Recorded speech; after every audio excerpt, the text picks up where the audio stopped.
সমাধান আলোচনা করব সংক্ষেপে। কিভাবে ওষুধটি তৈরি করবেন।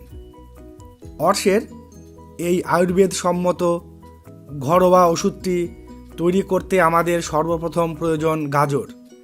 একটি মাত্র মাঝারি আকারের তরতাজা গাজর, অর্থাৎ ফ্রিজে রাখা গাজর নয়। গাজরটিকে ভালোভাবে পরিষ্কার পানীয় জলে ধুয়ে পরিষ্কার করে নিতে হবে। এরপর গাজরটি কেটে ছোট ছোট টুকরো করে নিতে হবে।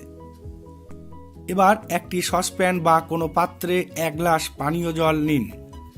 এই পানীয় জল সহ পাত্রটিতে গাজরের টুকরোগুলি যোগ করুন এবং ঢাকনা দিয়ে পাত্রটির মুখ ঢেকে দিন।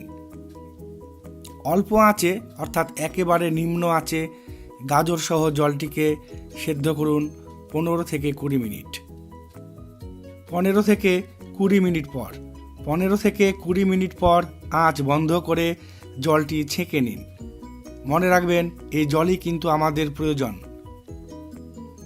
এই জলে এবার 2 গ্রাম গোলমরিচ গুঁড়ো এবং সামান্য সন্ধব লবণ মিশিয়ে নিন।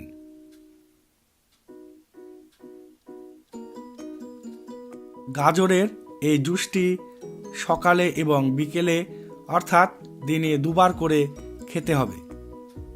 আর অবশ্যই প্রতিবারই জুসটি খাওয়ার আগে তৈরি করে নিতে হবে। এই ঘরোয়া ওষুধটি কয়েক দিনের মধ্যেই আপনার সমস্যার সমাধান করে দেবে।